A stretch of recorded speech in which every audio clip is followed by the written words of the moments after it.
मैं उन्हें निवेदन करता हूं, कृपया आप हमें मार्गदर्शन दें सारे विषय के ऊपर। माननीय श्री राजनाथ सिंह।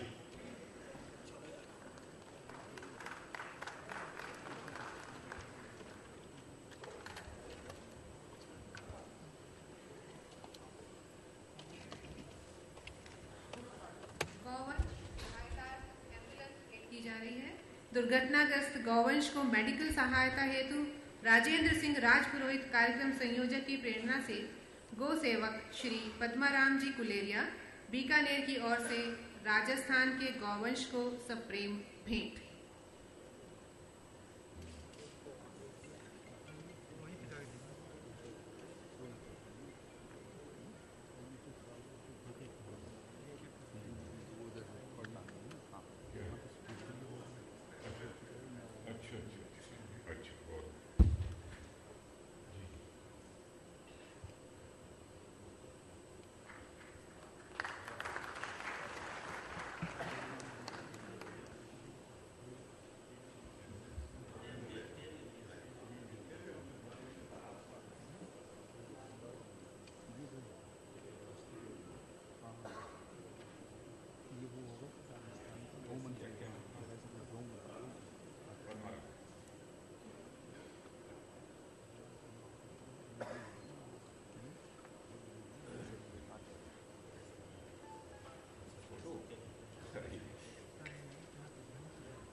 कार्यक्रम में उपस्थित पूज्य स्वामी ज्ञानानंद जी महाराज और भारत सरकार में पर्यावरण मंत्री श्रीमान प्रकाश जी जावड़ेकर, कर्नाटका के फॉर्मर चीफ मिनिस्टर श्रीमान येदियुरप्पा जी, श्रीमान हृदयनाथ सिंह जी और हरियाणा सरकार के कृषि मंत्री श्री ओम प्रकाश जी धनखड़ और director general ICAR doctor S Ayyappan, Shri Vijay Khurana ji, Shri Rajan Singh ji Purohit, doctor Kewal Pathak, Shri Otaram जी देवासी और इस कार्यक्रम में उपस्थित अन्य सभी सम्मानित देवियों सज्जनों। सबसे पहले इस राष्ट्रीय गोधन महासंघ द्वारा आयोजित गौ संरक्षण और गौ संवर्धन विषय पर इस सेमिनार में अपनी तरफ से आप सभी का हार्दिक अभिनंदन करता हूं, आप सभी का मैं स्वागत करता हूं, क्योंकि आप भी इस हकीकत को समझते हैं कि यह विषय देश और समाज के श्रद्धा और सम्मान के साथ जुड़ा हुआ विषय है।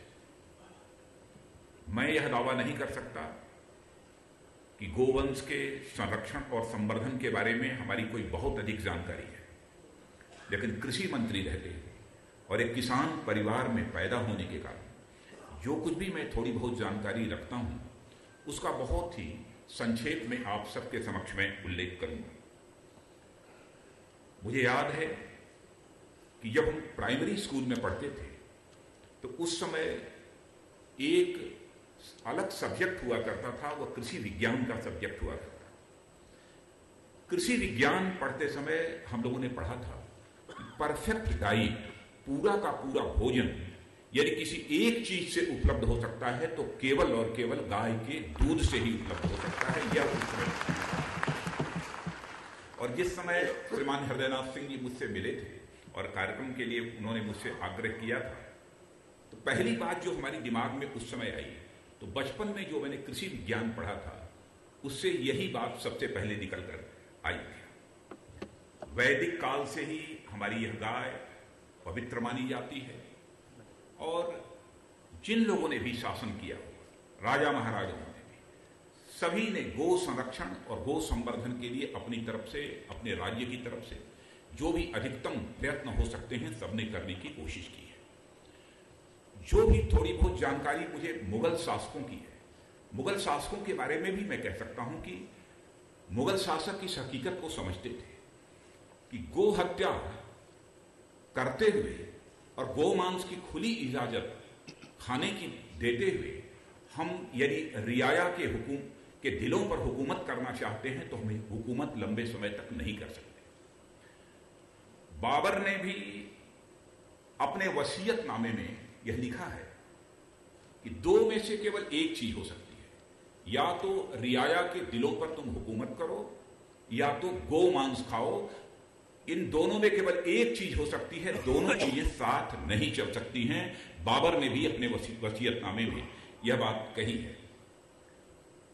लेकिन अंग्रेजों के आने के बाद भारत की संस्कृति, भारत की परंपराओं का जो सम्मान होना चाहिए था वह नहीं हुआ, बल्कि मैं मानता हूं कि उसकी उपेक्षा तेजी के साथ होती चली गई। और आपको याद होगा कि प्रथम स्वतंत्रता संग्राम का जो हुआ था, उस प्रथम स्वतंत्रता संग्राम में भी एक विषय, अन्य विषयों के अतिरिक्त एक विषय यह भी था कि कारतूस में गाय की चर्बी, जिसने आंदोलन को काफी उग्र बना दिया था। यानी अंग्रेजों की हुकूमत के समय भी लोगों की आस्था गाय के प्रति किस हद तक थी, इसका अनुमान लगाया जा सकता है। पंडित मदन मोहन मालवीय ने भी 1924 में यूनिटी कॉन्फ्रेंस में एक प्रस्ताव भी गो हत्या रोकने के लिए उन्होंने पारित किया था, और साथ ही गो संरक्षण और गो संवर्धन का भी यह प्रस्ताव उसी यूनिटी कॉन्फ्रेंस में उन्होंने पारित कराया था। मैं यह मानता हूं कि गाय का जो विषय है वह ऐतिहासिक पक्ष भी है, इसका सांस्कृतिक पक्ष भी है, इसका वैज्ञानिक पक्ष भी है, और इसके कई ऐसे महत्वपूर्ण पक्ष हैं जिन पर की विचार किए जाने की आवश्यकता है। और मुझे खुशी है जो कुछ भी थोड़ा बहुत मैंने लिटरेचर पढ़ा है इससे संबंधित, मैं इस नतीजे पर पहुंचता हूं, इस सभी पक्षों पर बहुत ही गंभीरतापूर्वक हमारे वैज्ञानिक और इस गोवंश की समस्याओं से जुड़े हुए जो ऐसे विद्वान हैं वह लगातार इस पर अध्ययन कर रहे हैं, और साथ ही साथ शोध कार्य भी उनकी तरफ से चल रहा है। आप सबके मस्तिष्क में स्वाभाविक रूप से यह प्रश्न खड़ा होगा कि जिस गाय का इतना महत्व है हर दृष्टि से, ऐतिहासिक दृष्टि से, सांस्कृतिक दृष्टि से, वैज्ञानिक दृष्टि से, आर्थिक दृष्टि से, सब कुछ महत्व होने के बावजूद क्यों लगातार इन गायों की हत्या हो रही है, क्यों नहीं इस पर प्रतिबंध लगता है। मुझे आज ये बताते हुए बेहद खुशी है कि आज हिंदुस्तान के कई राज्यों में, अभी हाल में ही महाराष्ट्र की सरकार ने भी गो हत्या के, गो मांस के निर्यात पर प्रतिबंध लगाने के लिए एक अपना नया एक्ट बनाने का काम किया है हमारी महाराष्ट्र की सरकार। और हमारे ओम प्रकाश जी धनखड़ जो हरियाणा के हमारे कृषि मंत्री हैं, इन लोगों ने भी इस काम को किया है। हमारे देश के कई राज्य इस काम को कर रहे हैं, और हमारा यह निश्चित मानना है कानून और व्यवस्था का प्रश्न यह राज्यों से जुड़ा हुआ होता है, और साथ ही भारत के फेडरल स्ट्रक्चर की हकीकत को समझते हुए आवश्यकता इस बात की है कि राज्यों को भी इस दृष्टि से कन्विंस किया जाए। जन सामान्य में इस विषय को लेकर जागरूकता पैदा करने की आवश्यकता है, और मैं तो पूरी तरह से आश्वस्त हूं कि यदि हम जागरूकता जितना ही अधिक पैदा करने में कामयाब होंगे, उतना ही गो संरक्षण और गो संवर्धन के प्रति जन सामान्य की रुचि बढ़ेगी, यह मेरा पूरा विश्वास है। और मैं यह भी कह सकता हूं कि भारत ही नहीं बल्कि दुनिया के दूसरे देशों में भी जो भारतीय प्रजाति की गायें हैं, इनके प्रति आकर्षण बढ़ रहा है। दुनिया के कई देशों में जाने का मुझे अवसर प्राप्त हुआ है। अमेरिका में भी मैं गया हूं, वहां पर भी गिर गाय जो भारतीय प्रजाति की होती है, इस गिर गाय की डिमांड अमेरिका में भी है। दुनिया के अन्य देशों की बात छोड़िए, ब्राजील की, ऑस्ट्रेलिया की, इन सब सारे देशों की बात छोड़िए, बल्कि अमेरिका में भी भारतीय प्रजाति की गायों की डिमांड यह बढ़ी है।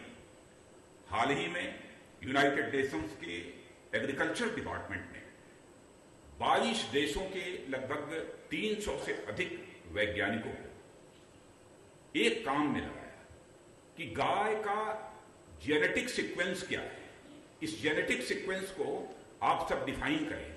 और आज मुझे आप सबको बतलाते हुए बेहद खुशी होती है कि 300 वैज्ञानिक जो लगभग 22 देशों के इसमें लगे हुए थे, उन्होंने जेनेटिक सीक्वेंस इस गाय का डिफाइन करने में पूरी तरह से कामयाबी हासिल कर ली है। और उनका कहना है कि गायों में लगभग 22,000 ये जीन्स होते हैं, जबकि मनुष्य में 20,000 से लेकर 25,000 तक जीन्स होते हैं।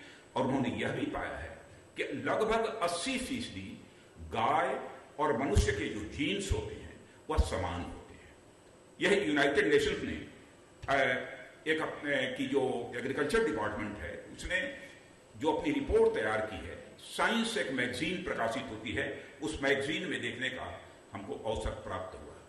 अभी हमारे से राजेंद्र सिंह जी पुरोहित ने भारत सरकार ने क्या कदम उठाया है उसकी जानकारी आपको दी है। गोकुल मिशन के अंतर्गत जहां पर हम लोगों ने 500 करोड़ रुपए की धनराशि यह स्वीकृत की है गौ संरक्षण और गौ संवर्धन के लिए, वहीं पर आपको यह भी जानकारी होगी 2 रिसर्च स्टेशन जिसमें कि मथुरा भी शामिल है, यह भी स्थापित करने का काम किया है ताकि हमारी भारतीय प्रजाति की जो गायें हैं उनके विकास और उनके संवर्धन के संबंध में भी महत्वपूर्ण कार्य किए जा सके। मैं ऐसा मानता हूं कि कल्चरल वैल्यू तो गाय की जहां पर है, इसका एक सांस्कृतिक मूल्य गायों का जहां पर है, वहीं पर इसकी कॉमर्शियल वैल्यू भी है। कॉमर्शियल वैल्यू कैसे है, आर्थिक दृष्टि से ये उपयोगी कैसे है, मुझसे अधिक आप लोग जानते हैं, इसलिए इस संबंध में बहुत अधिक मुझे विस्तार में जाने की आवश्यकता नहीं है।